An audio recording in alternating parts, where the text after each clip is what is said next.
El calor que emanaba de la pista en la base conjunta Andrews era suficiente para derretir el caucho, pero la tensión dentro de nuestra camioneta era aún mayor. Mi padre, el coronel Red Bull Miller, un hombre que creía que sus 30 años de servicio le daban el derecho de controlar el clima, estaba sermoneando al joven aviador que custodiaba la puerta. Estaba asomado a la ventana, agitando su tarjeta azul de jubilado como si fuera un billete dorado, ignorando por completo la fila de coches que se amontonaban detrás de nosotros. Me hizo un gesto con el pulgar, con la voz impregnada de ese familiar desdén informal. «Es solo una civil», ladró, sin siquiera mirarme para comprobar mi reacción. «Solo sigo mi pasado hoy, hijo, así que no te preocupes por ella». No dije nada para corregirlo. Simplemente me incliné hacia adelante desde las sombras del asiento del copiloto y deslicé silenciosamente una tarjeta delgada y discreta por el escáner. No era la típica tarjeta militar. Era negra, sin escritura y, para quienes sabían qué buscar, terriblemente poderosa. La máquina emitió un distintivo y fuerte pitido que atravesó el ruido del motor al ralentí. El joven guardia miró la pantalla y palideció al instante.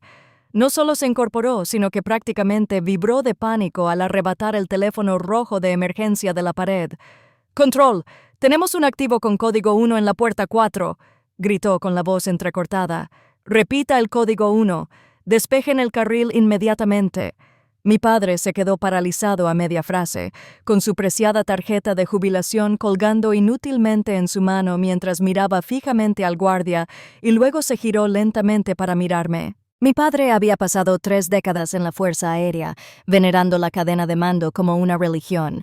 Para él, el rango era lo único que importaba, y a sus ojos, su condición de jubilado lo convertía en un dios que caminaba entre los mortales. Creía que traía a su despistada hija civil para presenciar su gloria y ver cómo jugaban los grandes. No tenía ni idea de que, mientras él estaba ocupado reviviendo sus días de gloria, yo era quien decidía quién aterrizaba en esa pista y a quién se le impedía el paso en la puerta. La humillación había comenzado exactamente 48 horas antes, en una cena que parecía más una sesión informativa táctica que una comida familiar.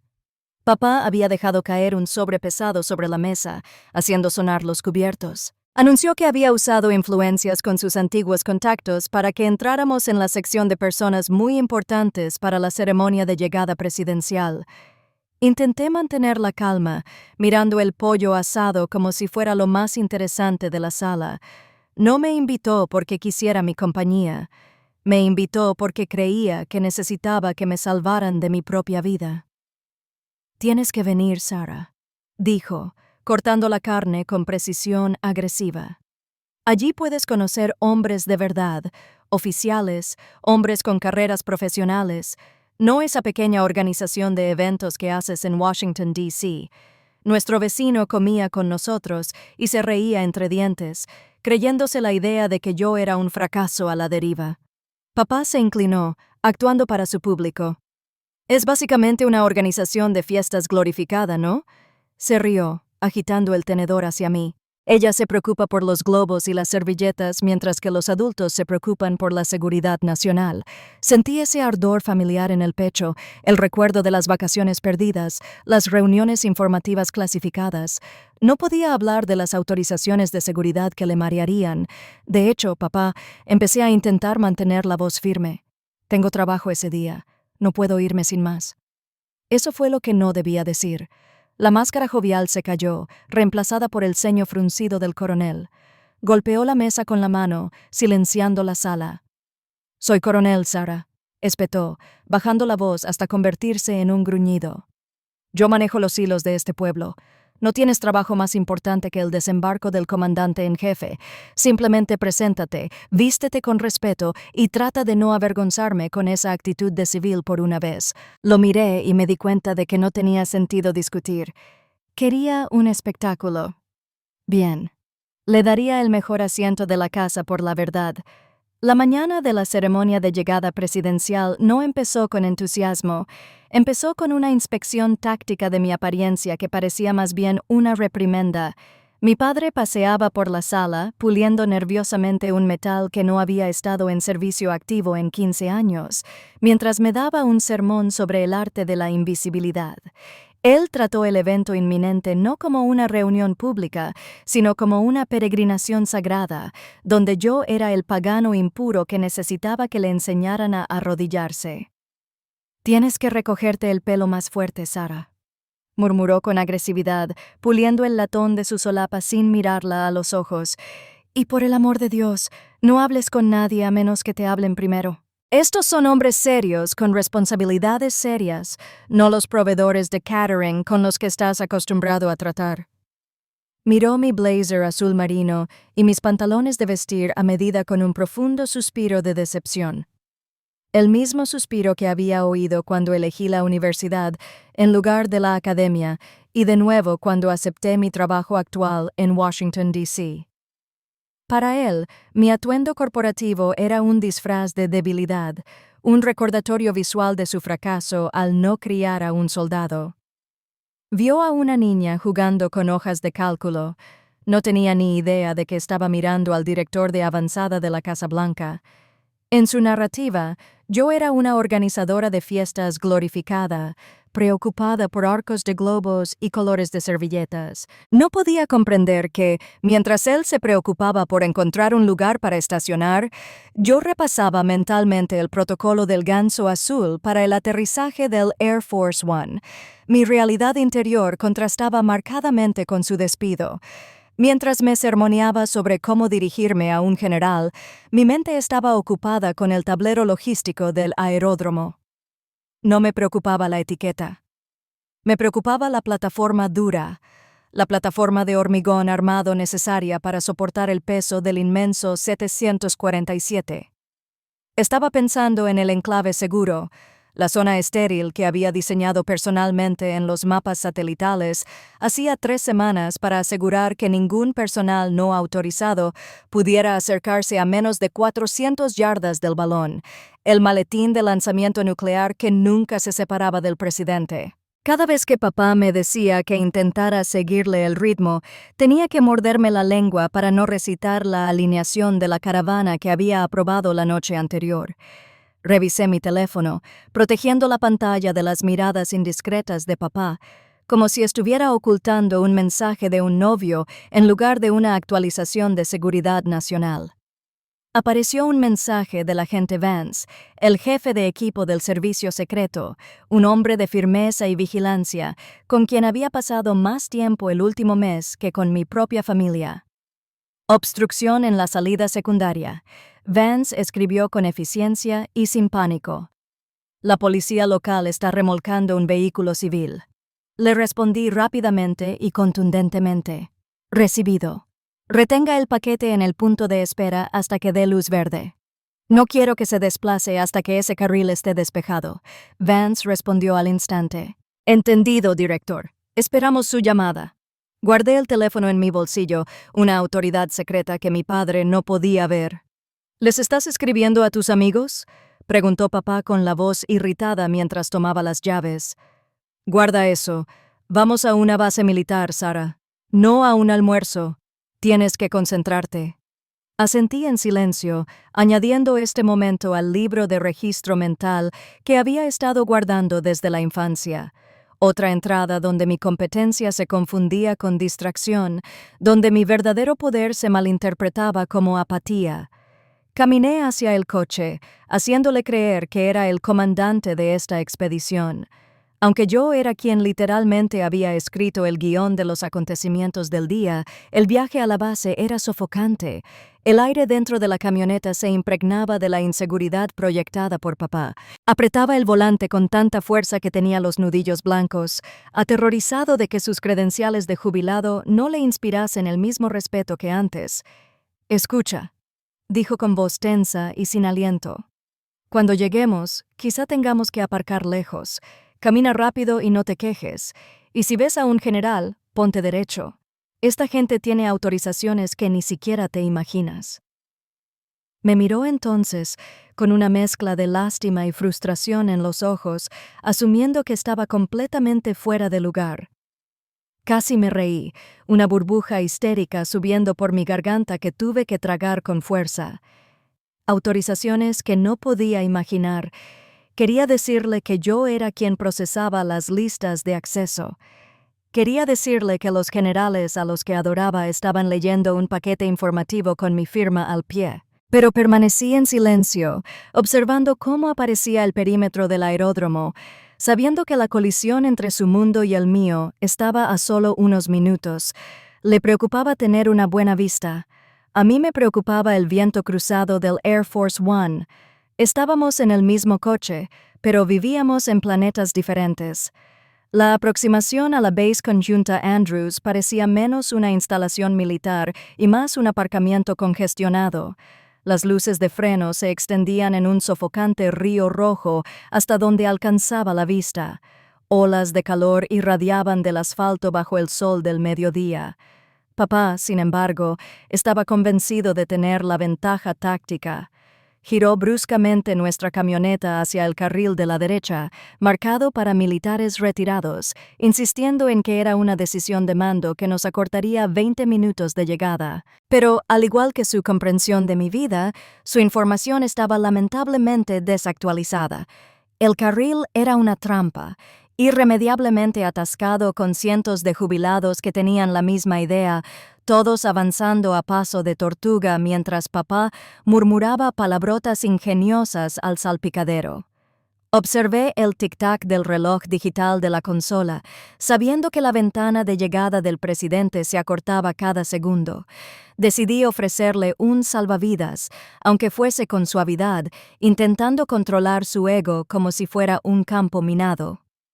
«Papá», dije en voz baja, manteniendo la voz neutra mientras señalaba un desvío que parecía engañosamente vacío.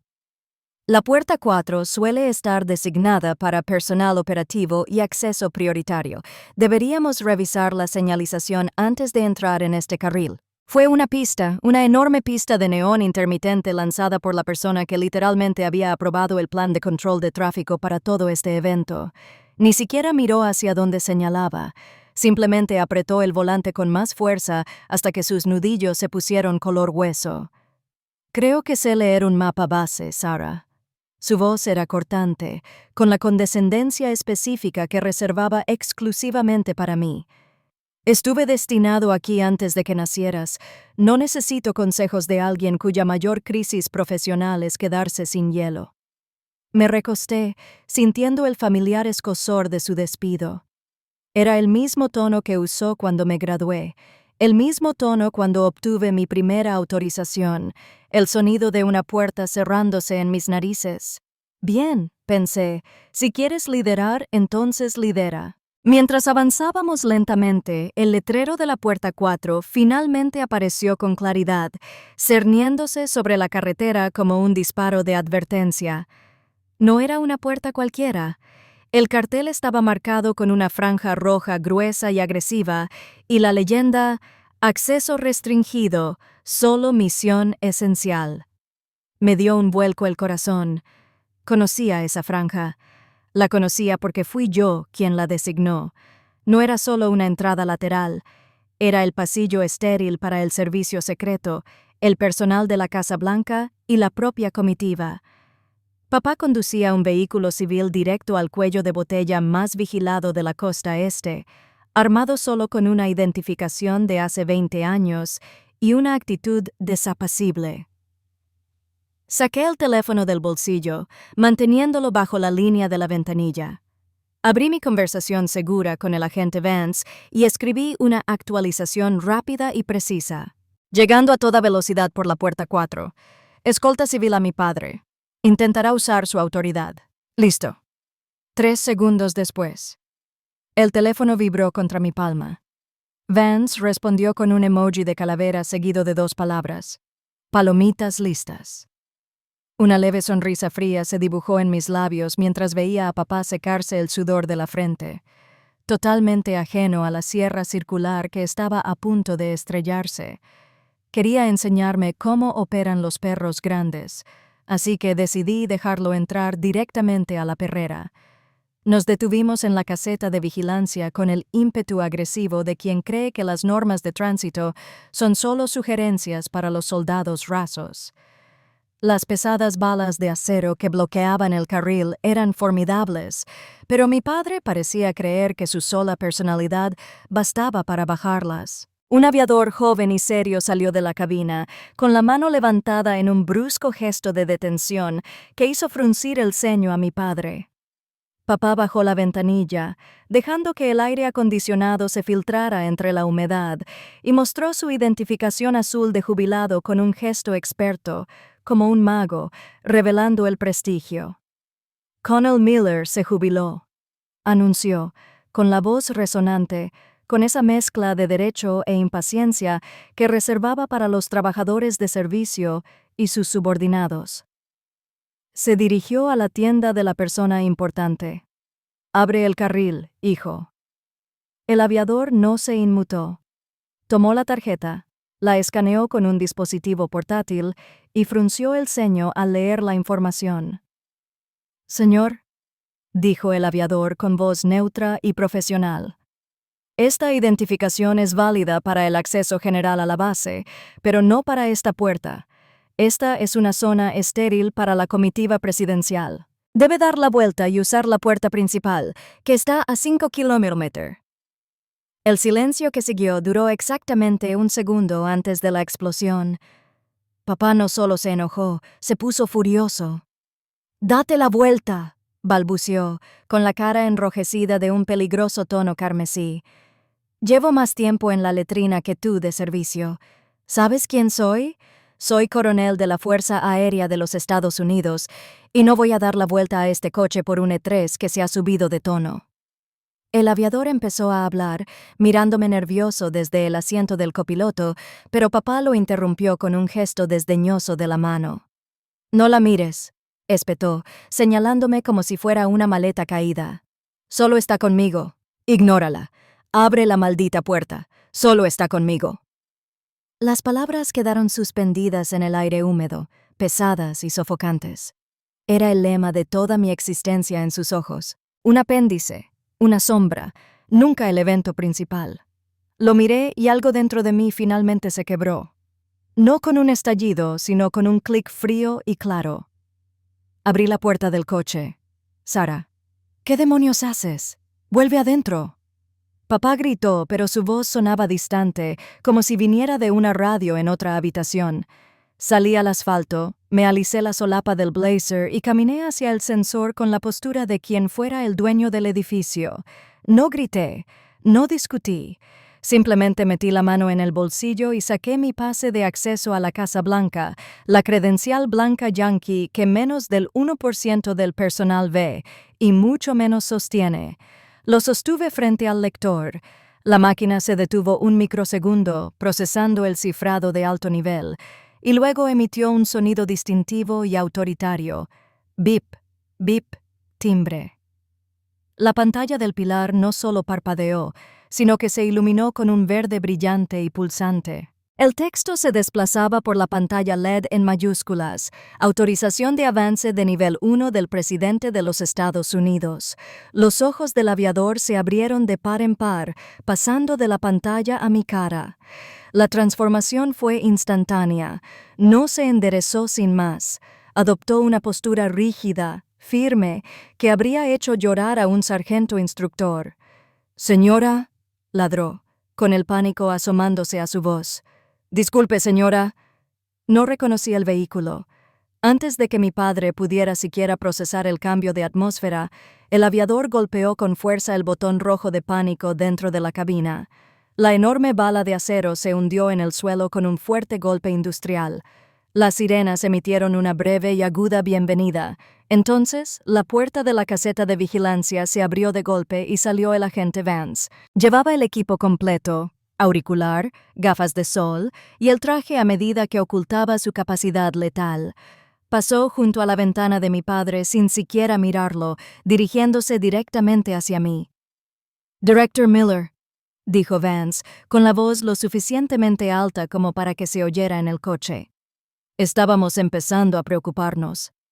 La bestia está preparada en la pista, pero necesitamos su firma en la alineación de la caravana antes de poder mover el paquete.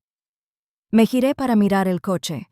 Papá estaba sentado allí, con la boca entreabierta, su imagen de coronel completamente desvanecida. Parecía pequeño, parecía confundido. Vance siguió mi mirada, observando la ventanilla del conductor con la fría mirada evaluadora del servicio secreto. Miró a mi padre y luego se volvió hacia mí, con la mano apoyada casualmente cerca de su cintura. ¿Viene un civil con usted, señora?, preguntó Vance, y la palabra civil le cayó como un mazo. ¿O tenemos que detenerlo por obstruir un control federal? El silencio fue absoluto. Mi padre, el hombre que veneraba el rango, se encontró de repente frente a una jerarquía que no comprendía. Me miró aterrorizado, esperando mi orden. La dinámica de poder se ha invertido por completo. Sostuve su mirada un buen rato, dejándole sentir su peso. «Está conmigo», dije con calma, con voz firme e inquebrantable. «Márquenlo como personal de apoyo. Denle una credencial de visitante y déjenlo pasar». Mi padre se pasó la vida diciéndome que respetara el uniforme. Simplemente no se dio cuenta de que la gente de uniforme obedece a la gente de traje. La caminata desde el puesto de control hasta la pista fue quizás la más larga de 300 yardas en la vida de mi padre. Durante décadas, él había sido quien marcaba el ritmo, el oficial que se pavoneaba al frente de la formación mientras su familia se afanaba por seguirlo. Pero hoy, la geometría de nuestra relación se había redefinido por completo. Caminé flanqueado por el agente Vance y otros 2 miembros del destacamento, moviéndome con la velocidad decidida de alguien con un cronómetro de misión. Mi padre, despojado de su mando y con su bravuconería, nos seguía a 3 metros de distancia, guiado por un agente subalterno como si fuera un turista confundido que se hubiera adentrado en una zona segura.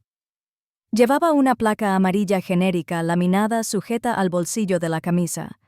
Una placa que simplemente decía «Visitante», en mayúsculas, negritas y humillantes. No tenía rango, ni coronel, ni honores, solo un pase temporal para un invitado civil. Al llegar a la zona de espera segura, le indiqué que esperara en la carpa para personas importantes, una especie de palco de lona donde se sentaban los donantes y los políticos locales. «Quédate aquí, papá», dije con voz firme, sin la vacilación que solía caracterizar mis conversaciones con él. «No cruces la línea roja en el pavimento. Esa es la zona de muerte para los francotiradores». No esperé a que me dijera nada. Le di la espalda y me adentré en el caos de la zona de operaciones. Desde su posición privilegiada, tenía un asiento en primera fila para ver la realidad de mi vida. Sabía que me observaba, probablemente esperando a que flaqueara o pidiera ayuda, pero no tenía tiempo para actuar ante una sola persona. El aire estaba cargado con el olor a combustible de avión y el ensordecedor vino de las unidades de energía auxiliar. Un general de 2 estrellas, el comandante de la base, cruzó la pista hacia mí.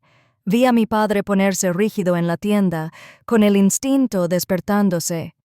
Esperaba que saludara o que me encogiera de miedo. En cambio, el general se detuvo a 1 metro de mí y me esperó. «P. Director Miller», gritó el general por encima de la turbina. «Vino.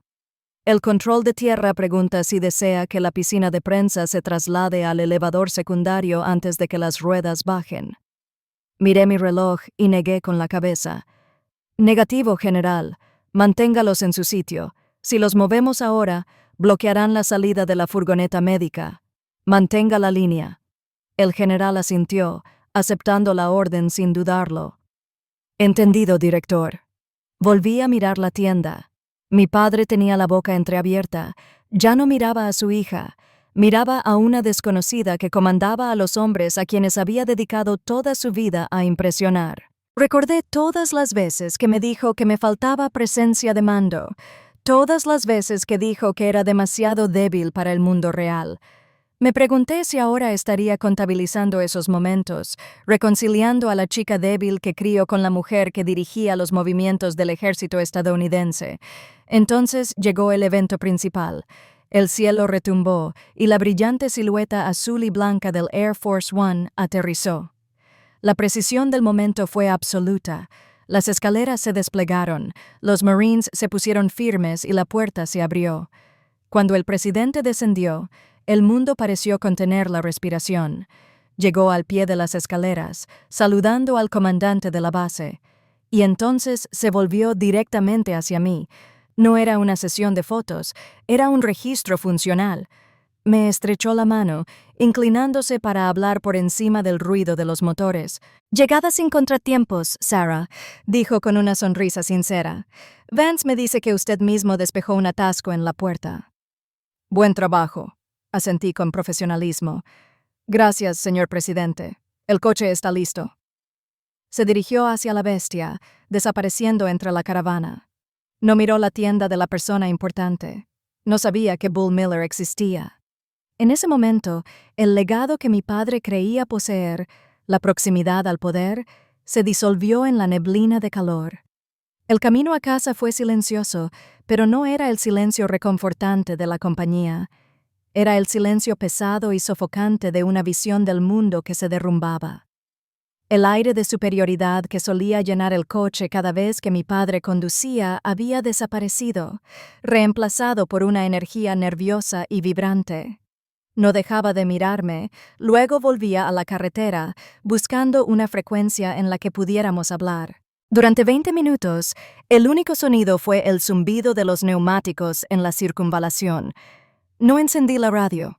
Lo dejé sentado, consciente de que su hija, organizadora de fiestas, acababa de orquestar el movimiento del líder del mundo libre mientras él permanecía de pie tras una cuerda de terciopelo. Finalmente, al girar hacia su calle, se aclaró la garganta, un sonido áspero y entrecortado. «No te conocía». Empezó, pero luego se detuvo, buscando las palabras adecuadas. Intentó recurrir al único lenguaje que conocía: la logística. O sea, esa autorización de acceso a la policía es difícil de conseguir.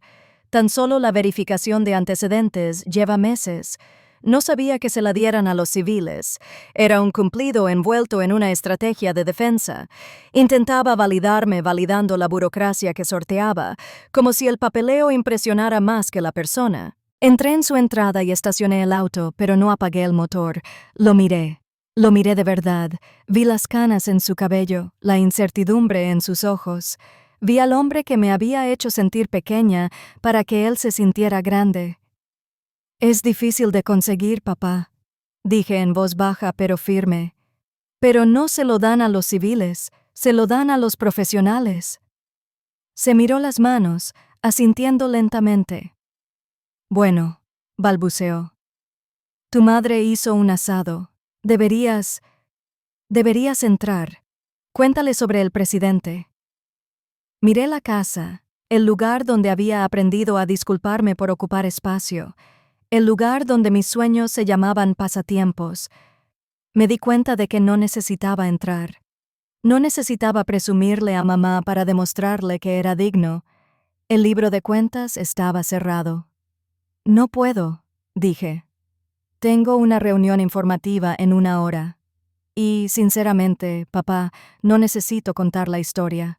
Parecía dolido, pero seguí adelante. Necesitaba poner la piedra en el muro. Ahora es un mundo diferente. La competencia importa más que el rango. «Te quiero, papá, pero no vuelvas a dar por sentado que soy cualquier cosa. Si quieres saber quién soy, pregúntame. No me lo digas». Se quedó allí sentado un momento, aturdido por el límite, y luego abrió la puerta en silencio. «De acuerdo», susurró. «De acuerdo, Sarah». Lo vi caminar hacia la puerta principal, con aspecto mayor que esa mañana. Puse la reversa y salí del coche, poniéndome las gafas de sol mientras giraba hacia Washington, D.C. El sol se ponía sobre la cúpula del Capitolio a lo lejos, tiñendo el cielo de brillantes morados y naranjas. Respiré hondo y, por primera vez en mi vida, el aire no se sentía enrarecido. Se sentía como mío. Mi padre creía que el poder era algo que se lleva en el cuello. Tuve que enseñarle que el verdadero poder reside en la capacidad de abrir las puertas que permanecen cerradas para todos los demás. Si alguna vez te han subestimado quienes más deberían haber creído en ti, dale a me gusta y comparte tu historia en los comentarios. Bienvenido al equipo.